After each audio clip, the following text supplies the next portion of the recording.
मित्रांनो, प्रचंड खडतर वाट सुरू झाली आता बघू शकता. झाल्यानंतर चूल विझवून जावं लागते मित्रांनो, कारण का आपण जंगलात असतो, बऱ्याचदा प्रॉब्लेम निर्माण होऊ शकतो. तर मित्रांनो, हे राखीव जंगल आहे, तर हे संपूर्ण क्षेत्र हे सीसीटीव्ही आणि ट्रॅप कॅमेऱ्याच्या नियंत्रणाखाली आहे.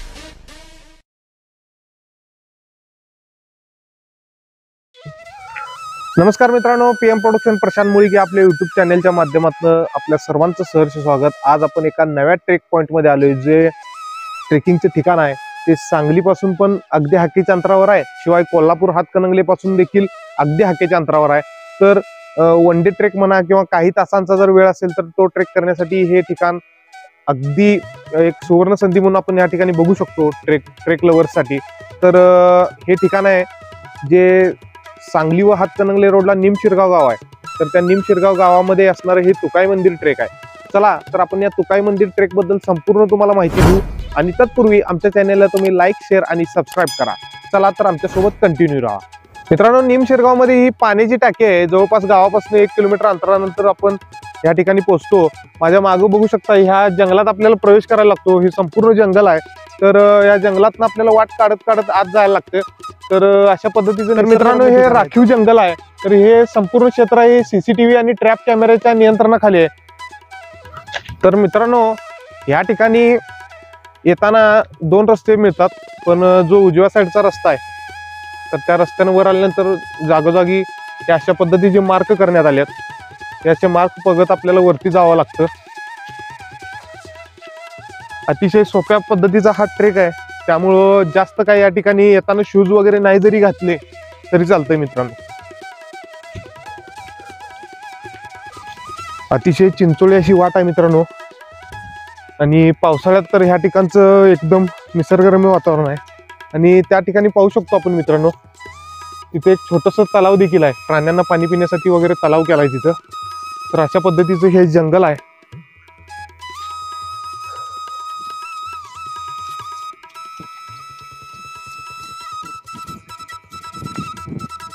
तर मित्रांनो, माझ्यासोबत आज ह्या ट्रेकिंगचं सगळं शूटिंग वगैरे करायला किंवा माझ्या मदतीला माझा मित्र राघवेंद्र आलाय, आणि राघवेंद्र सोबत आम्ही ट्रेकला सुरुवात केली. बघू शकतो, जंगल अतिशय घनदाट आहे. या ठिकाणी प्राण्यांचे देखील आवाज वगैरे यायला लागलेत आपल्याला.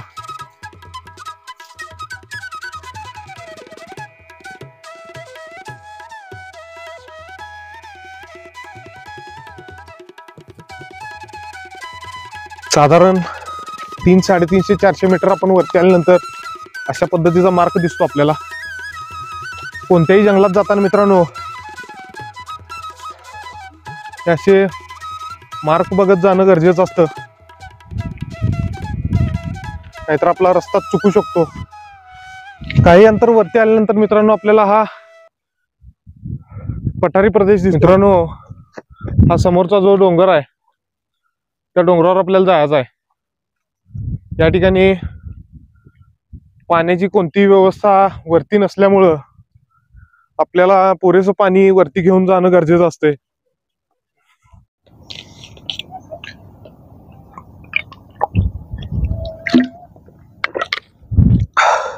मित्रांनो, ह्या ठिकाणी जर आपल्याला ट्रेकला यायचं असेल तर कमीत कमी आपल्याला 8च्या अगोदर या ठिकाणी पोहोचणं गरजेचं असते. जसजसं उन्हाचा तडाखा वाढेल तसं आपल्याला वरती चढताना थोडंसं विकनेस येऊ शकतो. मित्रांनो, ह्या ठिकाणी जी वरती यायला वाट आहे ती वाट ऍक्च्युली वाट नाही आहे. पावसाच्या पाण्याचा जो झरा खाली जातो तो झऱ्याचा मार्ग आहे. त्यामुळे आपण विचार करू शकतो की पावसाळ्यात नेमकं लोक वर कशी जात असतील.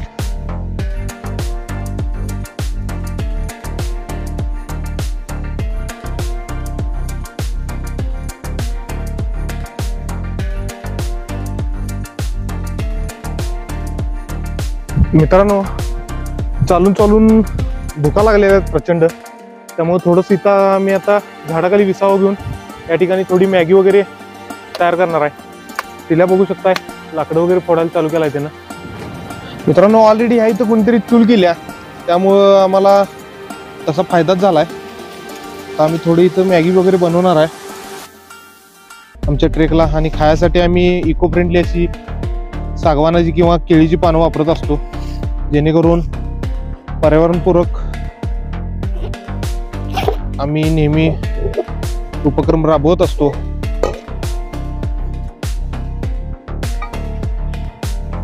या ठिकाणी बघू शकता तुम्ही सकाळचं वातावरण आहे, ट्रेकर्स यायला लागलेत तिकडून भरपूर.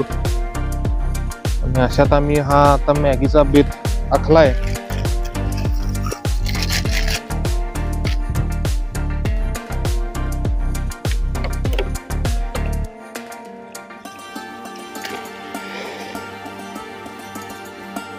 मित्रांनो, अथक परिश्रमानंतर आम्ही ही चूल पेटवली आहे. ह्या ठिकाणी बऱ्याच ठिकाणी ट्रेकिंग लोकेशनला असं होतंय की मिळालेल्या साधन सामग्री चूल वगैरे पेटवावी लागत्या आणि झाल्यानंतर चूल विझवून जावं लागतं मित्रांनो. कारण का, आपण जंगलात असतो, बऱ्याचदा प्रॉब्लेम निर्माण होऊ शकतो. त्यामुळे आता चूल आता दणदणीत पेटल्या, बघू शकता आपण.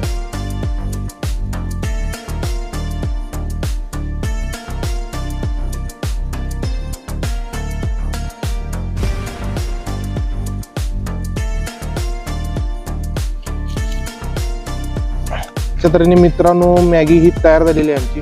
आणि खायासाठी अशा पद्धतीचं सागवानाचं पान वापरतोय नेहमीच.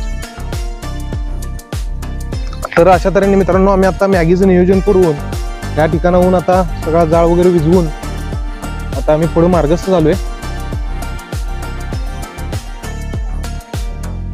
अजून आपल्याला मित्रांनो माझा जो डोंगर दिसतोय त्या डोंगराच्या पीक पॉइंटला जायचं आहे. पर्यटक आता वरून खाली येताना आपल्याला दिसत आहेत. ट्रेकर्स बरेच या ठिकाणी ट्रेकिंगला सुट्टीनिमित्त आलेले आपल्याला दिसत असतात. आणि सगळ्यात जवळचं ठिकाण म्हणायला काय हरकत नाही, साधारण हातकणंगलेपासून अगदी जवळ आहे. सांगलीपासून साधारण 19 किलोमीटर अंतर असेल आय थिंक, मला वाटतं.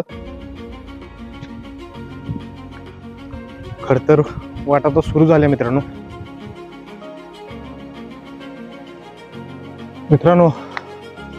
खालून आपण बघू शकता त्या ठिकाणी पोहोचायचं आहे आपल्याला.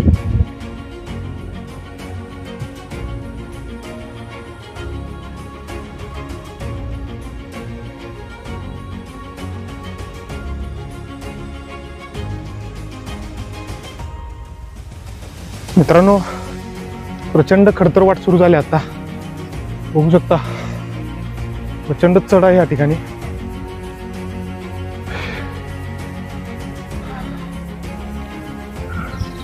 मित्रांनो, वरून दिसणारा हा पिंगम नजारा तुम्ही बघू शकता. मित्रांनो, भरपूर आता आमचं ट्रेकिंग झालेलं आहे.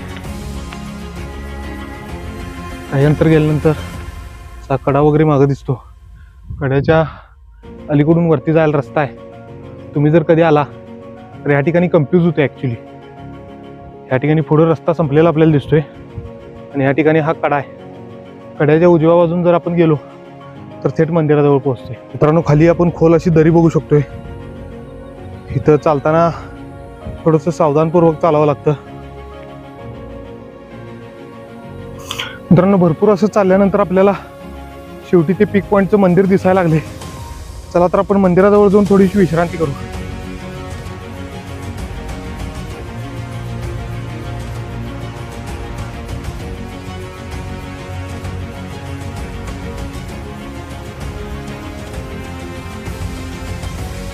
मित्रांनो, अखेर खडतर अशी वाट पूर्ण करून आपण बेस पॉइंट पासून पीक पॉइंट पर्यंत पोहोचलेलो आहे.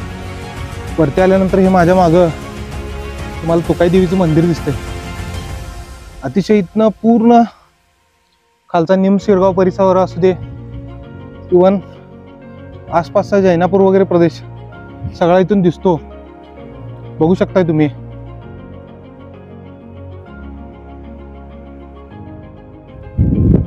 मित्रांनो, हे तुकाई देवीचं ऐतिहासिक मंदिर आहे असं इथल्या स्थानिक नागरिकांनी आम्हाला मगाशी सांगितलं. हे मंदिर जे आहे, मुळात तुकाई देवी ही तुळजाभवानीचं एक रूप आहे. यमाई, तुकाई अशी देवस्थानं सांगली जिल्ह्यातील मिरज तालुक्यातील कौलापूर या ठिकाणी देखील आहेत. तर तसंच महाराष्ट्रात काही बोटावर मोजण्या इतकीच तुकाई देवीची मंदिरं आहेत त्यामधील हे मंदिर आहे, जागृत असं मंदिर आहे, नवसाला पावणारी देवी आहे असं देखील आम्हाला या ठिकाणी काही लोकांनी सांगितलं. तुम्ही देखील मित्रांनो या ठिकाणी एकदा नक्की भेट द्या, हा ट्रेक एन्जॉय करा. त्याचबरोबर आमचा हा जो व्हिडिओ आहे तो जास्तीत जास्त लोकांपर्यंत पोहोचवा, कारण बऱ्याचशा कमेंट मला अशा येतात की सांगली जिल्ह्यातनं किंवा कोल्हापूर जिल्ह्यातून अगदी कमी अंतरावर असणारी काही ट्रेकिंगची ठिकाणं, कमी हार्डनेस लेवलची ठिकाणं अशी जरा आम्हाला तुम्ही सजेस्ट करत जावा असं सांगतात. तर त्यांच्यासाठी या ठिकाणापर्यंत खाली पोहोचण्यासाठी जे खाली पार्किंग आहे तिथपर्यंत पोहोचण्यासाठीचं मी गुगल मॅपची लिंक देखील डिस्क्रिप्शन मध्ये टाकतो. पुन्हा एकदा आम्ही आपली रजा घेतो. तत्पूर्वी आमच्या चॅनेलला तुम्ही सबस्क्राईब करा. धन्यवाद. पुन्हा भेटू एका नवीन व्हिडिओ सोबत.